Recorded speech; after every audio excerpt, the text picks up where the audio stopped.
Hello guys, Crispy here, welcome back to another video. In this one, my friends, I'm going to be testing a GeForce RTX 5090 in Days Gone. This one is the Founders Edition model of the card. I'm running it with the latest Nvidia drivers and I'm not manually overclocking it. You can see all of its specs here in Tech Power-Ups GPU Z, and over on the left, I'm pairing it with a Ryzen 7 9800X 3D and 32GB of RAM. Let's get into it, shall we?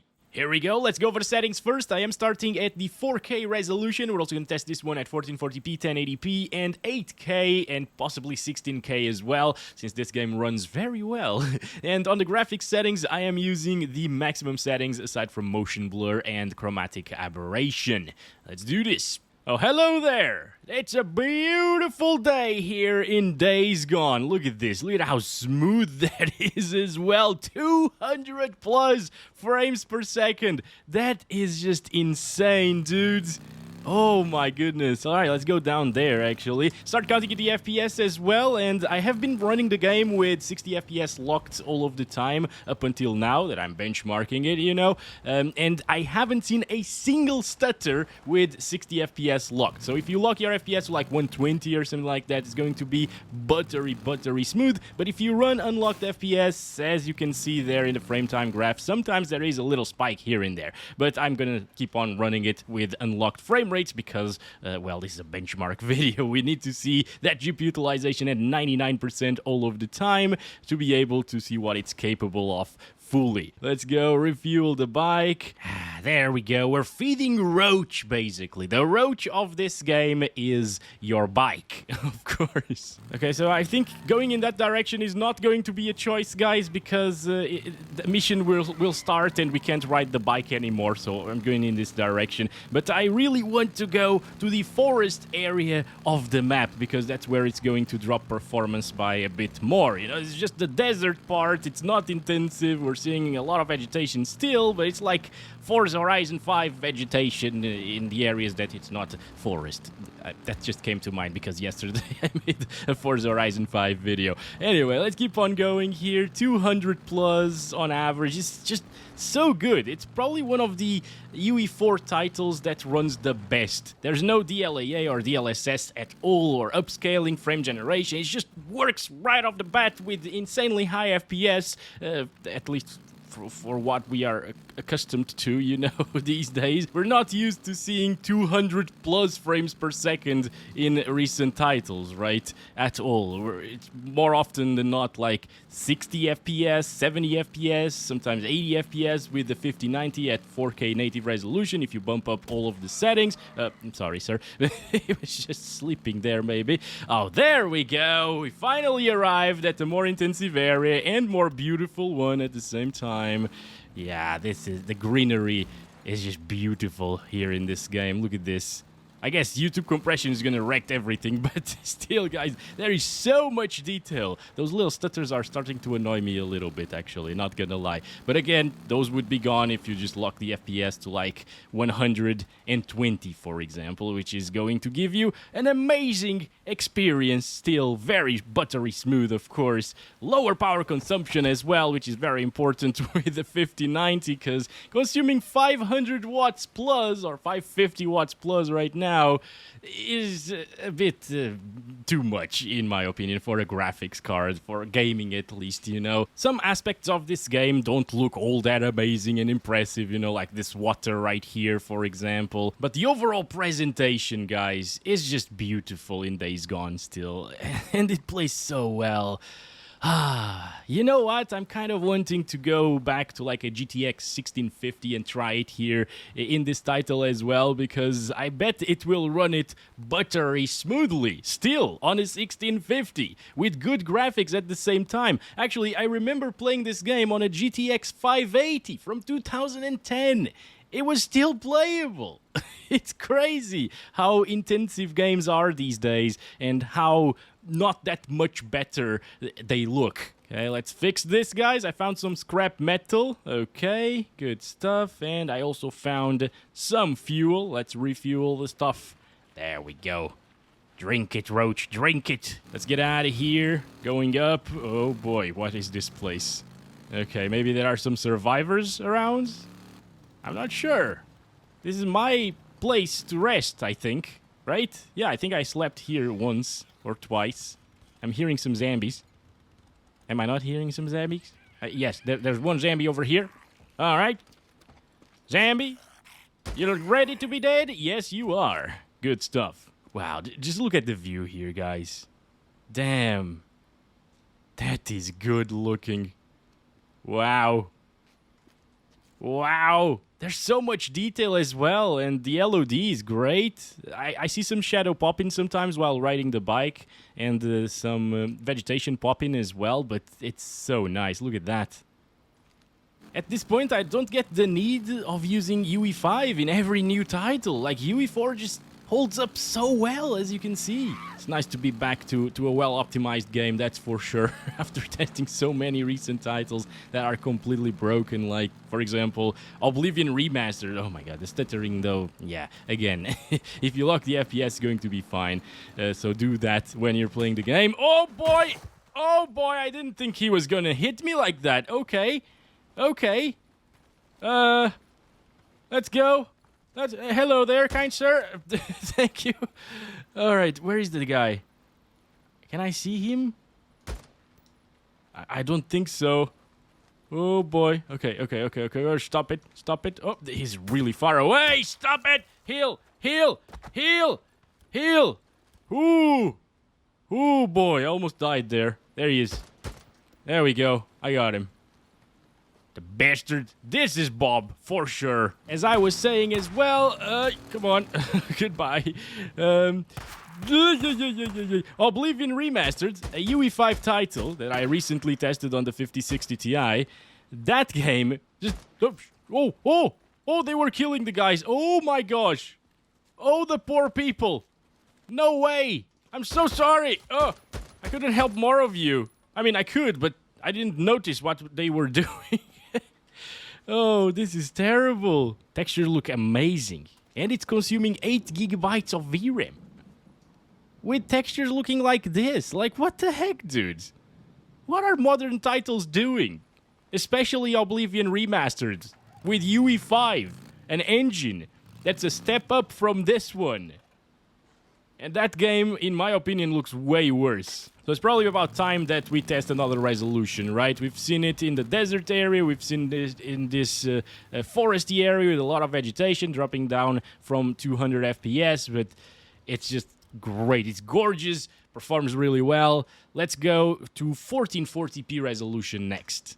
Here we have it, 2560 by 1440, and this is probably where I wish there was DLSS in this title, or DLAA, because the game has temporal anti-aliasing, which at 4K, it looks great, no doubt about it. Jesus, we're hitting 300 plus FPS. Like, we sometimes don't even see these FPS with 4 times frame generation. This is native 1440p getting above 300 FPS. I mean, this is how it should be for an RTX 5090, since it's such an expensive GPU, it's running an older engine, you know, so yeah, of course, this is kind of expected, I guess, to some people, but I can't avoid just being happy to see those frame rates. Again, the stuttering could be better. You could lock it, I guess, to 240 FPS if you wanted to have like that 240 Hz experience here, and then the stutters would be gone, but yeah, days gone, stutters gone, yeah,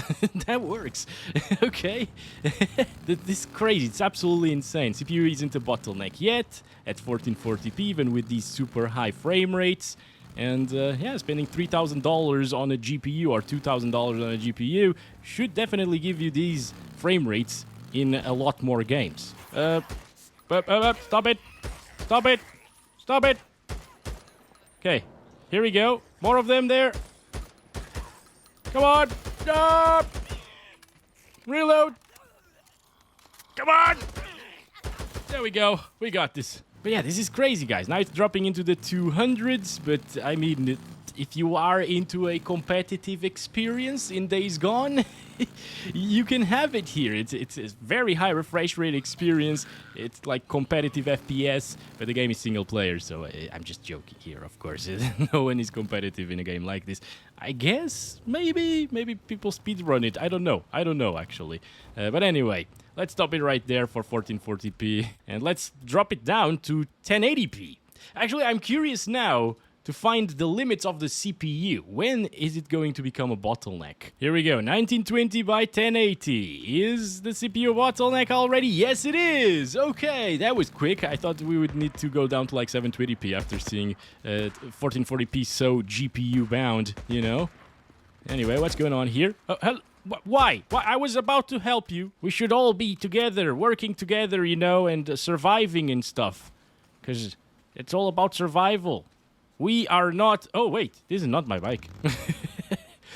We are not... This is not my bike either. Where is it? There it is. There it is. There it is. But we are not the enemy. The enemy should be the zombies.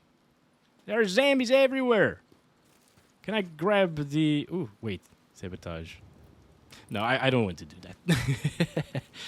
that. Those are friendlies. Yeah, those are definitely friendlies. So I'm not going to do that. That lighting looks gorgeous right now. Beautiful stuff. And yeah, 360 hertz experience, my friends, at 1080p resolution. It is actually possible here. With 99% GPU usage sometimes. Yeah, like right here, for example, you can see GPU usage dropping down by quite a bit. Because this is a campsite area and there's a lot of NPCs, a lot of stuff going on for a CPU to process. And yeah, therefore we get a CPU bottleneck here. But I mean, it's 1080p with a 5090 and an extremely well optimized title. I am very happy with this performance still, obviously. So now that we tested the normal resolutions, I guess you could say, let's go up to the 8K resolution. There we go, 7680 by 4320 res with the maximum settings still. I dropped down the FOV to 80, by the way. I showed it to you at the beginning of the video and it was at 100, then I dropped it down to 80 because I felt like when I was riding the bike, it was a bit too far from me, you know, but that shouldn't really impact the FPS too much. At least I tried it previously in another GPU and it didn't really affect FPS in this game. So it's fine, guys. Should we go to the mechanic? Is the mechanic... I don't remember this game, guys. Refuel. That's very expensive to refuel and repair. All right, there we go. Actually, the repair part is not really that bad, but I think it was at 100% already.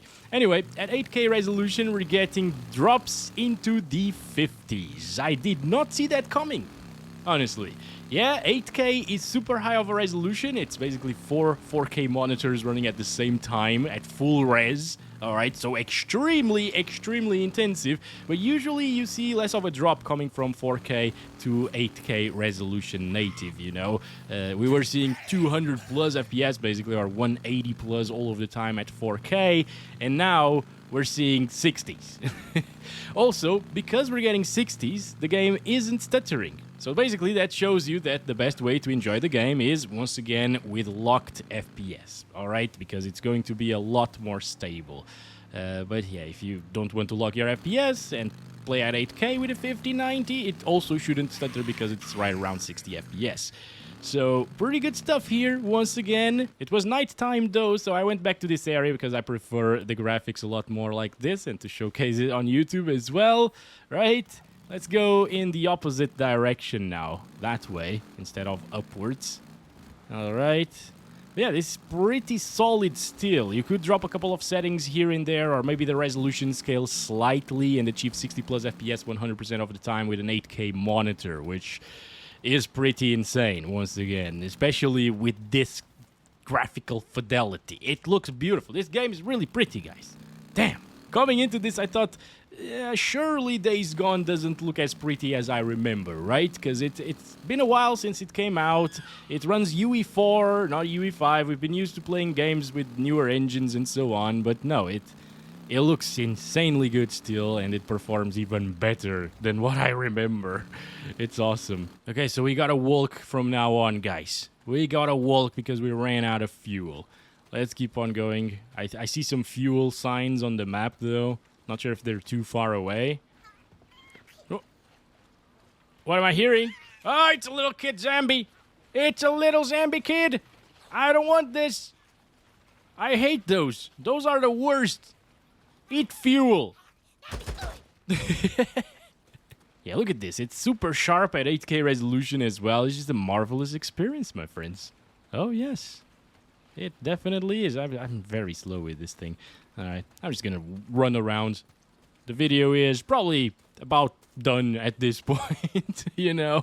I will still try to use 200% resolution scale to play at 16K resolution, but it's probably a very bad idea since this is not really holding 60 FPS all of the time. Oh, those explosions are very low in frame rate, though. That's a little bit of a shame. But yeah, this is still very solid. Oh my god, there's a horde there. Okay, I went to do this. we need to do this, guys. We need to do this. Let's go. All right. Burn in hell, Bobs. Let's throw another one there. Oh my god. Oh my god. Why aren't you on fire? Hello. Oh, they're here as well. Oh my. Okay. We're gonna die. Well, we might die. We might die. Holy crap! Look at that. Jesus. Not dropping the FPS, by the way. I would think that this is more CPU intensive or CPU bound than GPU bound here in these situations. I'm dead instantly, damn. Oh my goodness. And we're back. We're alive. Everything is fine. It's a little bit darker though. I don't like that too much. But let's go ahead and try that 16K resolution. Maybe first of all, let's try 12K resolution, which is 50% higher than 8K. And at 12K resolution, maximum settings, it's good for 30-ish frames per second. That's crazy. It feels like I'm running in slow motion now. Probably just because of the frame rate, obviously. But yeah, it's still holding 30 plus. I really didn't expect 12K resolution with maximum settings to be playable. This is playable. I've seen a lot of people playing this game at 30 FPS at least. The PS4 probably runs it at 30 FPS. I'm not sure though. But yeah. Okay, I went back to this area. It's easier to see the details and so on. 12K resolution, guys. I mean, no one is going to play like this, obviously. It's completely useless. It's way beyond diminishing returns, but I can see like those little individual leaves on faraway trees. Those over there as well. It's crazy. Anyway, guys, this is 12K, but let's see if it can handle 16K. I clicked it. Okay, it didn't crash. I thought it was just gonna crash, you know, but no, it's working. 200% resolution scale at 8K resolution, which means it's double the vertical resolution, and this is 16K at the moment, running with double-digit FPS in a beautiful title. Wow! And it's not running out of VRAM yet. That's the most insane part about it, in my opinion. 16K always makes games run out of VRAM. I think Forza Horizon 5 also didn't run out of VRAM, but I needed to lower the settings down on that for it to not run out of VRAM. This is maxed out still. So that means that we could possibly go here to the graphics, lower some of these things down. Let's do low settings with high texture still, because we do have the VRAM for that. And damn, how bad you can make this game. Jesus, this is crazy. What? Oh my god. I really love this, don't get me wrong. The scalability of the game. This makes it playable on GT 730s probably. Not sure about GT 710s, but yeah, GT 730s, GT 1030s, for example, those will be playable because the game allows these graphics to be a thing. But yeah, that's about it for this one, guys. This is just insanity at this point. It's completely useless once again, but it's just fun, in my opinion. I really like to test these things, you know. Thanks for watching. Catch you in the next one. I hope you guys enjoyed. Love you all. Bye-bye.